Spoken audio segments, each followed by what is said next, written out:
Any questions, particularly from the students? Yes. As I know your work, I know that you often try to, you always put intention into what you say, but earlier when you were talking to Allegra, you were putting intention into the technique, and how do you determine what objectives you do to tie into technique, or do you do that very often? How do I determine what things tie in, sort of emotional connections to tie in?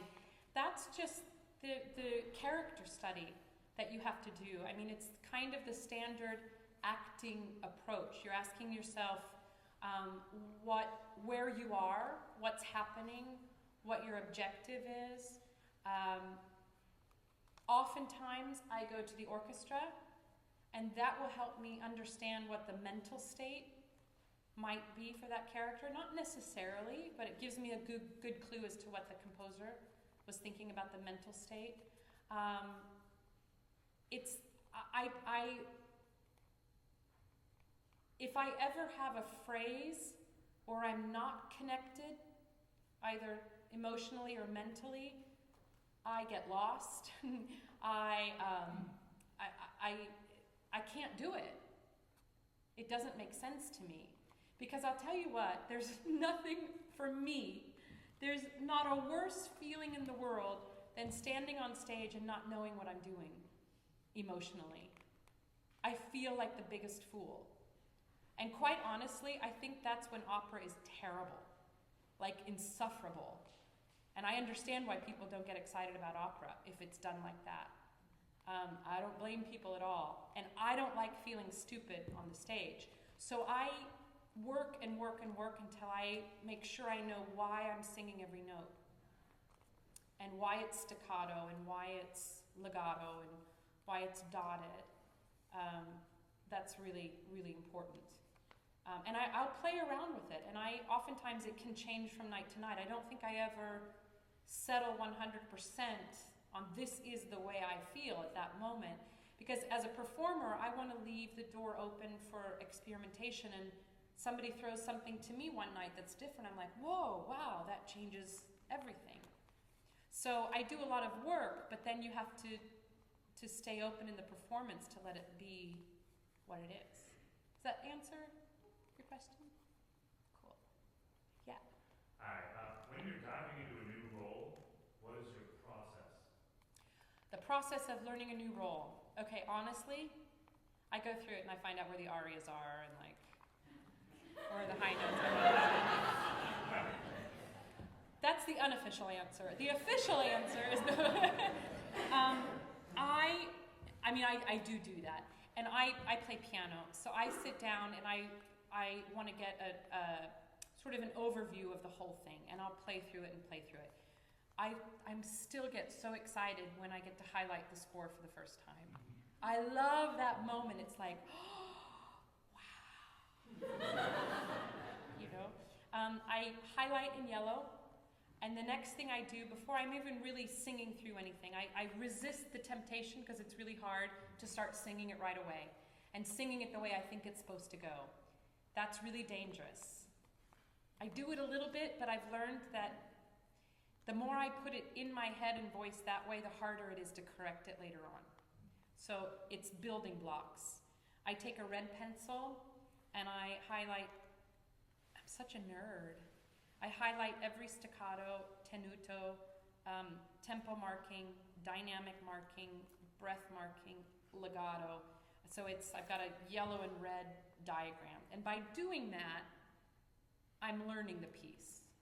And I'm starting to see it from the language of the composer, not the language of recordings, not the language of how I think it's supposed to go, but the composer's actually speaking to me by looking at that.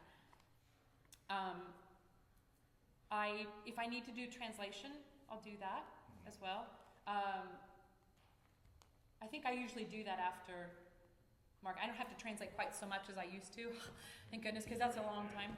The more you can actually translate it and not just pay homage to the wonderful Nico Castell, the better. I know it's so easy on Google Translate, and you get the broad idea. That'll serve you 80%. But if you want to be on the big stages, you got to be 100%. So the more actual work you do, the deeper it will go.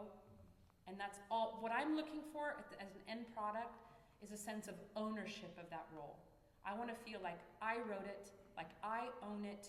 And I don't mean I'm the best ever. It means in that moment it's mine. And I own it. I am Rosina. I am Ariodante. And I've written this music. It kind of is how I want to feel. So I want it to be that well known. We have Little Women here at Houston Grand Opera. I'll never forget Christopher Larkin was our conductor. And it was one of the first things I did in the studio at HGO. And he said something the first day. He said, you guys as singers, you should walk in knowing the score better than the conductor. Don't let the conductor know that. Do whatever you do. And don't remind him that. But how empowering is it when the conductor says, oh, well, you're this, that, and they say, oh, I'm sorry, yeah, it was just that the clarinet is going to do that, so I was trying to blend with the clarinet. I mean,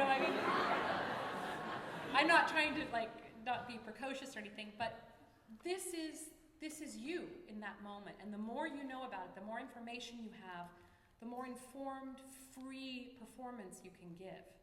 The better you know it, the better you've rehearsed it, the better you've prepared it, the freer you're going to be. You guys know that. You've had those performances where you know this, and you've had that performance where you're like, yeah, I'll be, okay. Then, of course, you're going to be crazy nervous, and you're not going to be at your best. You put yourself at a disadvantage. So the more you can prepare it, the better. Continuing on that, I'll start singing it slowly, and I'll sing it.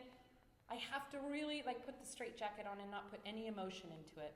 The second I start emoting, I put it in the voice in the wrong way. I'll do that. There might be actual proof of that around here somewhere. So I want to just vocalize the role. Vocalize, deconstruct it, go slow, take different rhythms, do it. Then over here, I'm thinking about the character, and I'm thinking about the subtext and all of that.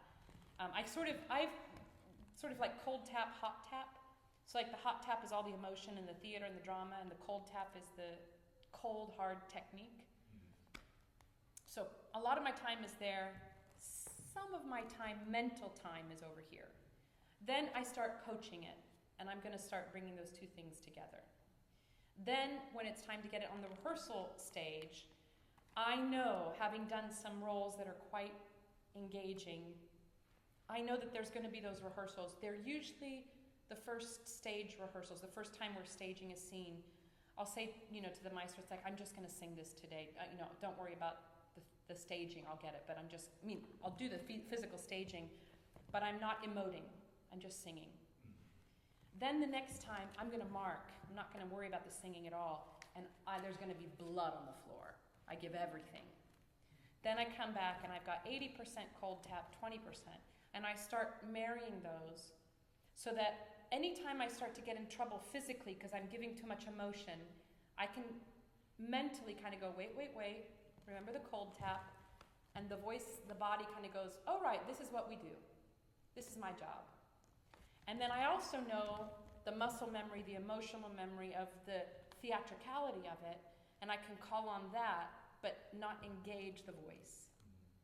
This is my ideal. I am so not successful at that all the time. I get into trouble all the time on the stage, but that's my ideal way of working.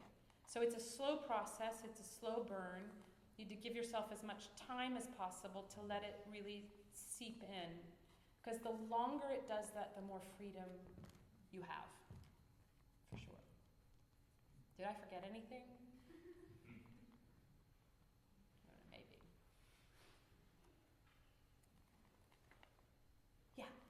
So you said that you're a lifelong learner, which is fantastic, but how do you separate the eagerness to learn from a certain confidence you need to perform?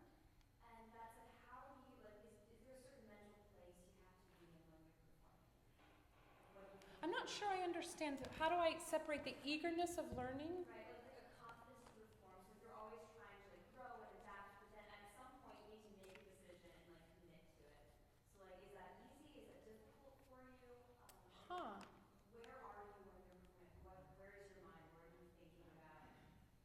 if I've prepared myself well, I'm 100% in the moment. And what's great about that, what I've learned, is the more present I am, the less space there is for junk. Inner dialogue. I've talked about the inner dialogue before, that inner voice that's going. I don't see being an eager learner and having confidence at all in conflict with each other. I think that curiosity takes a lot of confidence. I haven't really examined that, but I think, so that if I'm in front of a conductor and I'm not so scared that I have to present myself as totally together and yes, I know what I'm doing. If I'm an open book, sure, let me try that. It might not work, but yeah, let me try. That takes confidence. Chances are it's not going to work.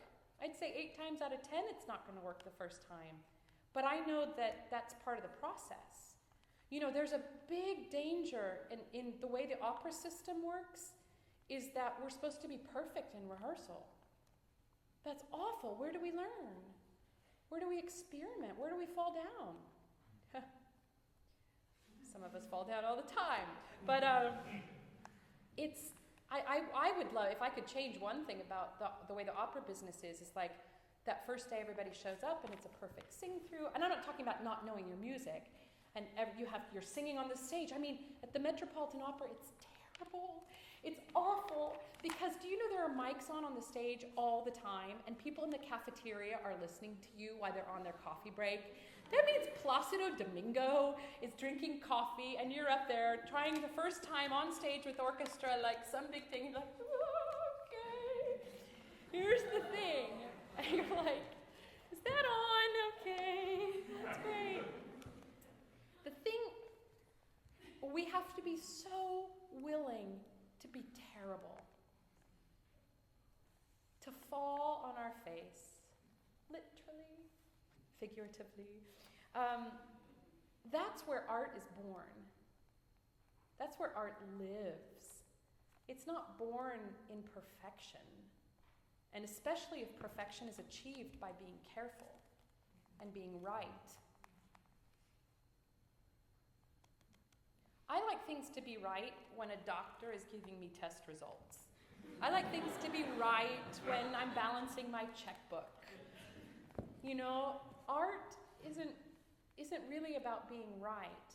And so I think if you give yourself permission to fail and to be terrible, that's where the growth is going to happen.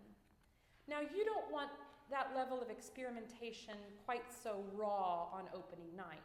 You want to have prepared yourself to a certain point that the odds are you're going to be a success. However, you have to have the doorway open even on that night to not be perfect. Because otherwise there's a straitjacket on of some sort. It may not be super tight, but it's a little tight. You start being careful. So it's this really big balance between hedging your bets, so preparing yourself really well and putting yourself in the position to succeed, but still being willing to miss a note.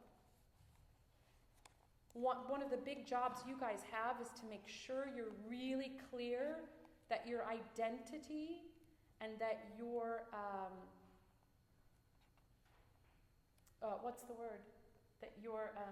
it'll come to me in a second, but I can say identity for the moment, is not reliant on you getting a perfect high C.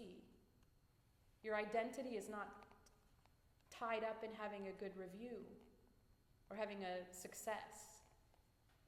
Your identity enables you to go through this amazing process of discovery.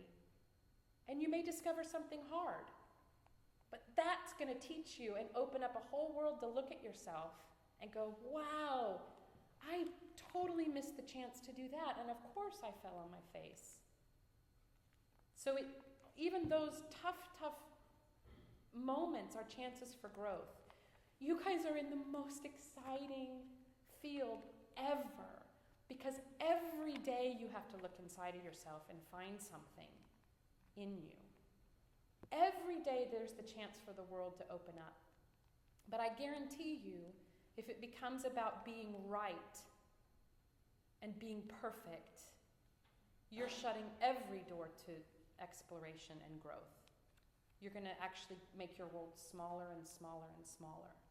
I want to be a perfect singer. I love striving for that. And I work really hard that this is always at my command, that if I want to sing piano, it will respond. I am so not a perfect singer. It's the striving for it that I love.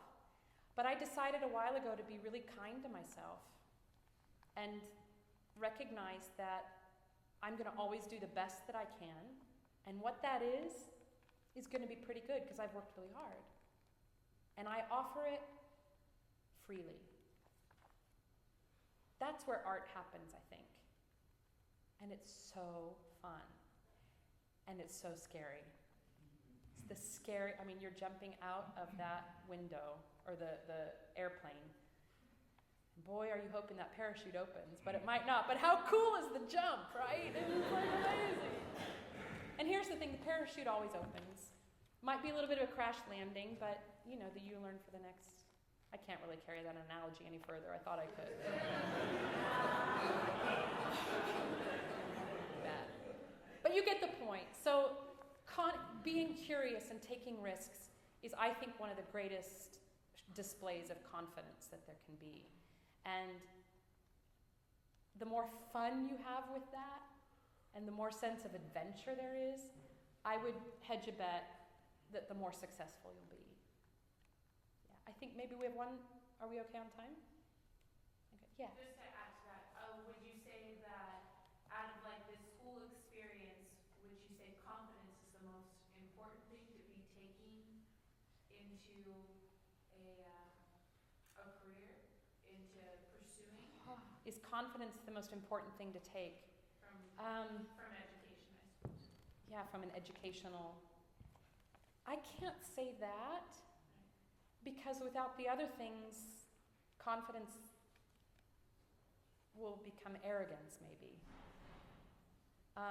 Humility is a really good one. Expertise, so that you're working on mastering technique, language, musicality, theatricality, your body, your whatever you call soul, heart, mind, essence, I don't know. Confidence is a great thing. You can't fake it. It's got to really come from inside. You can fake it a little bit, then that will help until you really get it, but you can't fake it long term. For me, if I have a humility about serving the music, and if I'm really clear about why I'm singing, for me, I want to rock people's world. I want them to think about things they never thought about. I want them to feel things they're not allowed to feel in their everyday life. I want to touch them. And I want it to happen via Mozart coming through me, via Donizetti coming through me. I love being a conduit. And I love the fact that it's not about me. I love it that it just passes through me. So I think having those things and having worked very hard brings me confidence. But I don't think confidence has ever been my goal. I need it. You have to be very confident to stand up when people have been paying hundreds of dollars, thousands of them have paid a lot of money. You have to be confident that I think you're going to enjoy tonight. I hope so. I'd like you to listen to me for 3 hours. So you have to have confidence. But I can't say it's necessary, but I wouldn't put it at the top of the chart. But it has to be in the mix, for sure. Yeah. I was wondering if you could talk a little bit about time management and multitasking. So if maybe you're going into production for an opera and you have some other projects coming up later, like what's the percentage of time? I actually have to run. You just reminded me. You know, that's going to be different for everybody. Do you guys know this TED Talk by Sir Kenneth Robinson? Oh, wow. It's a 20-minute thing. It's on TED. It's, I think, the most watched video. It's amazing. It's about creativity in schools. and how we're killing it in children. I mean, bashing it out of them. That's another story. But he talks about how women are good at multitasking. He's like, I walk in on my wife, she's cooking dinner, she's painting the ceiling, she's, feeding our baby, she's on the phone, and she's cooking up Chateaubriand. And he goes, I'm a man. When I walk in the kitchen, the door is shut, the radio's off, there's a sign that says, don't come in. And he goes, if somebody comes in, it's like, look, I'm sorry, I'm busy. I'm frying an egg.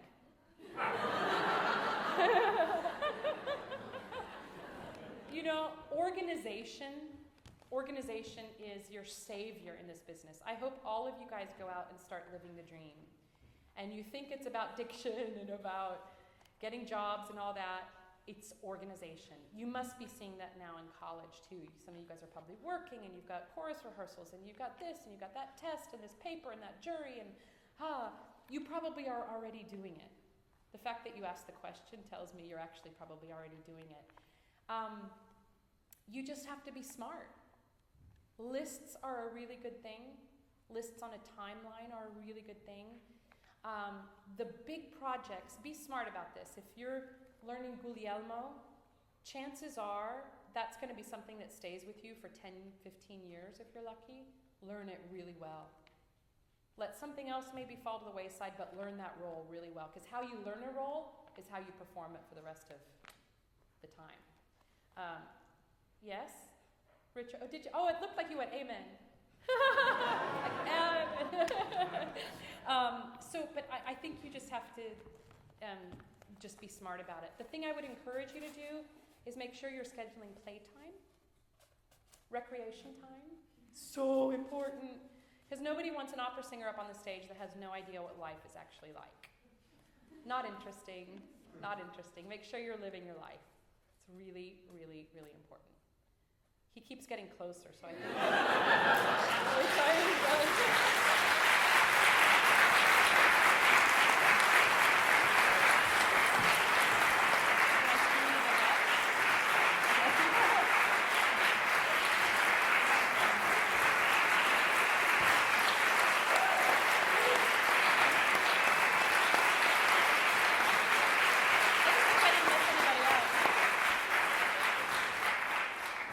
Thank you so much for coming. Please join me in thanking again Marilyn Gillet. Yay!